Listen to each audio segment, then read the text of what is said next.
कहानी की शुरुआत में हमें बताया जाता है कि हमारी दुनिया में इंसान और जादूगर साथ साथ रहा करते थे। लेकिन एक दिन जादूगरों ने इंसानों से युद्ध शुरू कर दिया। इस युद्ध में जादूगरों ने युद्ध में अपने कई जादुई प्राणियों और राक्षसों को मार डाला, जिसकी वजह से इंसान बड़ी आसानी से मारे गए। जब जादूगरों के राजा ने सभी मानव राजाओं को हरा दिया, तो उसका सामना राजा उथेर नामक राजा से हुआ। किंग उथर के पास एक्सकैलिबर नाम की एक जादुई तलवार थी, जिसकी मदद से उसने जादूगरों के राजा को बड़ी आसानी से हरा दिया। और जैसे ही जादूगर हार गए, दुनिया में शांति बहाल हो गई। हालांकि इस युद्ध के कारण राजा उथर की सेना बहुत कमजोर थी और उसके कई सैनिक मारे गए थे। इस स्थिति का लाभ उठाते हुए वोर्टिगन नामक राजा उथर का भाई अपनी सेना के साथ वहां आता है। दरअसल वोर्टिगन अपने भाई का राज्य अपने हाथ में लेना चाहता था ताकि वह उसकी जगह राजा बन सके, लेकिन वह अच्छी तरह जानता था कि जब तक उसके भाई उथेर के पास जादुई तलवार है, वह उसे नुकसान नहीं पहुंचा सकता। इसलिए वोर्टिगन ने शैतान के साथ एक सौदा किया। इस सौदे के कारण वोर्टिगन ने अपनी पत्नी को मार डाला और उसे शैतान को बलिदान कर दिया। जैसे ही उसने ऐसा किया, वह खुद एक शैतान, एक रात के राक्षस में बदल गया। उसके पास इतनी शक्ति थी कि वह राजा उथर को आसानी से हरा सकता था। लेकिन उथेर को पहले ही पता चल गया था कि उसका भाई शैतान बनकर उसे मारने आ रहा है। उधर अपनी पत्नी और बेटे के साथ भाग जाता है, लेकिन रास्ते में उसकी मुलाकात रात के दानव से होती है, जो उधर की पत्नी और बेटे को एक ही झटके में मारने के बाद उसे मारना चाहता था। लेकिन इससे पहले कि वह ऐसा कर पाता है, राजा उधर अपने बेटे को एक नाव में विदा करता है। उसके बाद वह अपनी एक्सकैलिबर तलवार से रात के दानव से लड़ना शुरू कर देता है। इसी के साथ यह दृश्य यहीं समाप्त हो जाता है। फिर हमें कुछ वर्षों के बाद का समय दिखाया जाता है, जहां हमें पता चलता है कि राजा उथर को राक्षस रात ने मार डाला था, लेकिन उनका बेटा अभी जिंदा है, क्योंकि वह नदी में लंदन शहर में कुछ महिलाओं से मिले थे जिन्होंने उन्हें अनाथालय भेज दिया था। दूसरी ओर वोर्टिगन ने अपने भाई की हत्या करने के बाद खुद को नया राजा बना लिया था और उसके राज्य के लोग उससे बहुत डरते थे, क्योंकि वोर्टिगन एक बुरा राजा था। उसने उस मीनार का पुनर्निर्माण भी शुरू किया जिससे जादूगरों के राजा को शक्तियां प्राप्त होती थीं। यानी अगर ये मीनार तैयार हो जाती है तो जादूगरों को अपनी शक्तियां वापस मिल जाएंगी, और ऐसा होते ही इंसानों और जादूगरों के बीच फिर से जंग शुरू हो सकती है। लेकिन वोर्टिगन को इस बात का डर नहीं था कि इंसानों और जादूगरों के बीच फिर से युद्ध शुरू हो सकता है, क्योंकि वह स्वयं कई वर्षों तक जादूगरों के साथ रहा था। इसलिए वह छोटा मोटा जादू करना भी जानता था। वोर्टिगन ने उस मीनार को फिर से बनाया था और अपनी जादुई शक्तियां प्राप्त की थी, और वह दुनिया का सबसे ताकतवर आदमी बनने का सपना देख रहा था। इधर लंदन शहर में बचपन से ही गलत संगत में फंसा राजा उथर का बेटा आर्थर छोटी छोटी चोरियां करता था और गुजारा करता था, लेकिन उनके दिल में अभी भी इंसानियत थी, इसलिए वह चोरी किए पैसों से गरीबों की मदद करता था। 20 साल ऐसे ही निकल जाते हैं और अब आर्थर बड़ा हो गया है। दूसरी ओर वोर्टिगन का डार्क टावर बनने वाला था। इस मीनार को बनाने के लिए उसके राज्य की एक नदी सूख जाती है। जैसे ही पानी सूख जाता है, वोर्टिगन के सैनिकों को तलवार के साथ एक पत्थर की मूर्ति मिलती है। ये देखते ही वे उस तलवार को हटाने का प्रयास करते हैं, लेकिन उस तलवार को कोई हटा नहीं पाता, वोर्टिगन भी नहीं। फिर वोर्टिगन के आदेश पर आसपास के गांवों और शहरों के लोगों को वहां बुलाया जाता है ताकि वे भी उस तलवार को हटाने की कोशिश करें, लेकिन कोई भी उस तलवार को हटा नहीं पाया है। फिर एक दिन वोर्टिगन के सैनिक आर्थर के साथ बहस करते हैं, इसलिए वह अन्य अपराधियों के साथ आर्थर को अपने राज्य में लाता है। आर्थर को उस तलवार को हटाने का आदेश भी दिया जाता है। जैसे ही आर्थर उस तलवार को छूता है, उसे कुछ दृश्य दिखाई देने लगते हैं। उसे भी एक अजीब सी शक्ति का अनुभव होने लगा, लेकिन इन सब के बावजूद वह उस तलवार को पत्थर से बाहर निकाल लेता है।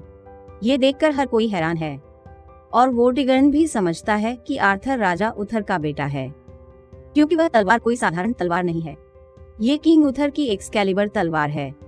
उथेर ने उसके साथ अंतिम युद्ध में जादूगरों के राजा को हराया, लेकिन तलवार की ताकत से आर्थर बेहोश हो जाता है, और राज्य के लोगों को यह भी पता चलता है कि आर्थर ईथर का बेटा है। इससे पहले कि राज्य के लोग वोर्टिगन के खिलाफ विद्रोह करें, वह आर्थर को जेल में डाल देता है। लेकिन उसके बाद भी राज्य के लोगों ने विद्रोह कर दिया, क्योंकि उनका असली राजा उथेर का पुत्र आर्थर वापस आ गया था। वोर्टिगन जेल में आर्थर से मिलने जाता है। वह आर्थर से कहता है कि वह उसे सबके सामने वह तलवार उठाने के लिए कहेगा, लेकिन उस तलवार को मत उठाओ। यदि तुमने मेरी बात नहीं मानी तो मैं तुम्हारे अन्य मित्रों को जेल में डाल दूंगा। अगले दिन आर्थर को उस तलवार को उठाने और अपनी शक्तियों का उपयोग करने के लिए कहा गया, लेकिन आर्थर ऐसा नहीं करता क्योंकि उसे अपने दोस्तों को बचाना था। वोर्टिगन अपने राज्य के लोगों को बताता है कि आर्थर एक धोखेबाज है और वह उसे मौत की सजा देता है। आर्थर को मौत की सजा सुनाए जाने से पहले मैग नाम की एक चुड़ैल, जिसके पास जानवरों को नियंत्रित करने की शक्ति है, कई जानवरों को नियंत्रित करती है और उन्हें वोर्टिगन के सैनिकों पर हमला करवाती है। तभी उथर का सबसे वफादार आदमी आता है और आर्थर की जान बचाता है। वह आर्थर को बचाता है और उसे अपने क्षेत्र में ले जाता है, जहां आर्थर फिर से उस तलवार को उठा लेता है, लेकिन वह फिर बेहोश हो जाता है। यहाँ हर कोई सोचता है कि आर्थर उनका राजा है, लेकिन आर्थर को विश्वास नहीं होता कि वह उनका राजा है। तब मैग उस तलवार पर अपनी जादुई शक्तियों का उपयोग करता है और पता लगाता है कि बचपन में आर्थर के साथ क्या हुआ था। उसे यह भी पता चलता है कि आर्थर अपनी पुरानी यादों को भूल चुका है। उसकी यादों को वापस लाने के लिए वह उसे डार्कलैंड भेजने का फैसला करती है, जहां आर्थर को सब कुछ याद रहेगा। हम आर्थर को डार्कलैंड जाते हुए देखते हैं, जहां उसका सामना कई जादुई जीवों और सांपों से होता है। वह उन्हें एक एक करके मारता है और अंत में उस टावर पर पहुंचता है जहां मैग ने उसे जाने के लिए कहा था। वहां पहुंचते ही उनकी एक्सकैलिबर तलवार चमकने लगती है। तलवार चमकने पर आर्थर को सब कुछ याद रहता है। हमें आर्थर का फ्लैशबैक दिखाया गया है, जहां दानव नाइट उसके और उथर के बीच लड़ाई में कड़ी टक्कर दे रहा था, लेकिन उथर ने अपनी एक्सकैलिबर तलवार हवा में फेंक दी और नीचे गिर गया। तलवार से उथेर की पीठ में चोट लग गई और वह पत्थर की मूर्ति बनकर पानी में गिर गया। तलवार की ताकत से उथर ने खुद को एक पत्थर में बदल लिया ताकि दानव नाइट को तलवार न मिल सके। आर्थर इस पूरी घटना को एक नाव में बैठकर देख रहा था। इसी के साथ आर्थर का फ्लैशबैक खत्म होता है। हम वर्तमान समय में आर्थर को वह तलवार पकड़े हुए देखते हैं। अगले दृश्य में जब मैग और आर्थर वापस आ रहे हैं तो वह उन्हें बताती है कि जादूगर और इंसान हमेशा साथ रहे, लेकिन आपके पिता के भाई वोर्टिगन ने जादूगरों के राजा को मनुष्यों के खिलाफ लड़ने के लिए उकसाया ताकि वोर्टिगन अपने भाई के बजाय राजा बन सके। जादूगरों के राजा ने मीनार की शक्तियों को खोल दिया और मनुष्यों के खिलाफ लड़ाई जीत ली, लेकिन किंग उथर ने जादूगर को हरा दिया और उसके डार्क टावर को नष्ट कर दिया क्योंकि उसकी डार्क पावर डार्क टावर से आई थी। राजा उथेर यही नहीं रुके, उसने अपनी एक्सकैलिबर तलवार को अपने खून से जोड़ लिया। अब उसके वंश के लोग उस तलवार को वश में कर सकेंगे। राजा उथर की तरह आर्थर उस तलवार और फिर आर्थर के बेटे का उपयोग करने में सक्षम होगा। मैग बताता है कि वोर्टिगन डार्क टावर को ऊंचा बना रहा है और टावर जितना ऊंचा होगा वोर्टिगन की शक्तियां उतनी ही अधिक बढ़ेंगी। इसलिए हमें समय रहते वोर्टिगन को रोकना होगा, अन्यथा उसे एक्सकैलिबर तलवार से नहीं रोका जा सकता। उसके बाद आर्थर और उसके दोस्त ब्रिटेन के एक शक्तिशाली परिवार से मिलते हैं, जिसके पास बहुत पैसा, हथियार और एक मजबूत सेना थी। आर्थर उन्हें समझाते हैं कि वे राजा बनने के योग्य हैं क्योंकि वे राजा उथर के पुत्र हैं, जो इस राज्य के असली उत्तराधिकारी हैं। ये सुनकर परिवार आर्थर का साथ देने के लिए तैयार हो गया। अब उनका पहला मिशन डार्क टावर को पूरा होने से रोकना है और इसके लिए वे एक जहाज को पूरी तरह से नष्ट कर देते हैं क्योंकि डार्क टावर बनाने के लिए कच्चा माल लिया जा रहा था। वे यही नहीं रुकते, उन्होंने वोर्टिगन के महल में आग लगा दी और उसे मारने की योजना बनाई, लेकिन वोर्टिगन को उनकी योजना के बारे में पता है, इसलिए वह एक ढूंगी तैयार करता है और आर्थर के साथी को एक तीर से मारता है। अब वोर्टिगन के सैनिकों को आर्थर के साथियों का स्थान पता है और वे कहाँ छिपे हैं। इसके बाद वे मैग को पकड़ लेते हैं। आर्थर अपने साथियों को मुसीबत में फंसाता है, अपनी एक्सकैलिबर तलवार उठाता है और एक ही झटके में वोर्टिगन के सभी सैनिकों को मार डालता है। हम समझ सकते हैं कि उनकी तलवार में असीमित शक्तियां हैं। हालांकि आर्थर इतने लोगों को मारने के बाद बहुत दुखी है क्योंकि वो सैनिक सिर्फ अपने राजा के आदेश का पालन कर रहे थे और आर्थर के साथ उनकी कोई व्यक्तिगत दुश्मनी नहीं थी। वहीं वोर्टिगन अपने एक साथी को भी मार देता है। उसके बाद आर्थर अपने साथियों को एक जहाज से दूर ले जाता है। वह अपनी तलवार नदी में फेंक देता है क्योंकि तलवार के विनाश ने उसे बहुत दुखी किया। फिर नदी की देवी नदी में आर्थर की तलवार पकड़ लेती है और उसे नदी में खींच लेती है। यहाँ वह आर्थर को भविष्य की एक दृष्टि दिखाती है जिसमें वह हर जगह विनाश देखता है। यह दृष्टि दिखाने के बाद नदी की देवी उसे बताती है कि अगर उसने वोर्टिगन को नहीं हराया तो भविष्य की दुनिया को उसी भाग्य का सामना करना पड़ेगा। इसलिए उसे एक सच्चे योद्धा की तरह वोर्टिगन से लड़ना चाहिए और उसे हराकर दुनिया में शांति लानी चाहिए। यह सुनने के बाद आर्थर फिर से अपनी तलवार उठाता है और जंगल की ओर जाता है, जहां उसके साथी उसे बताते हैं कि राज्य के लोग अभी भी उसकी प्रतीक्षा कर रहे हैं।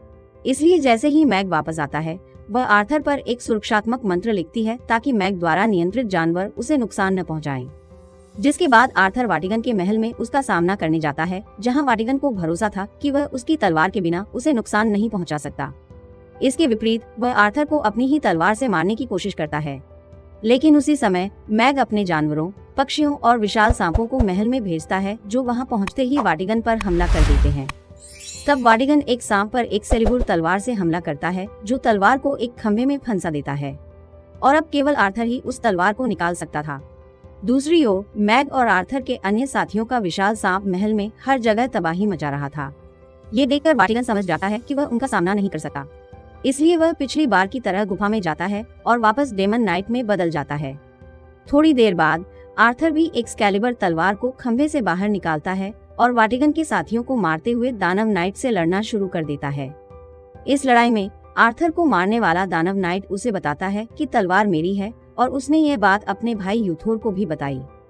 यह सुनकर आर्थर को बहुत गुस्सा आता है और वह गुस्से में एक के बाद एक डेमन नाइट पर हमला करता है, लेकिन वह अभी भी डेमन नाइट को नहीं हरा सकता।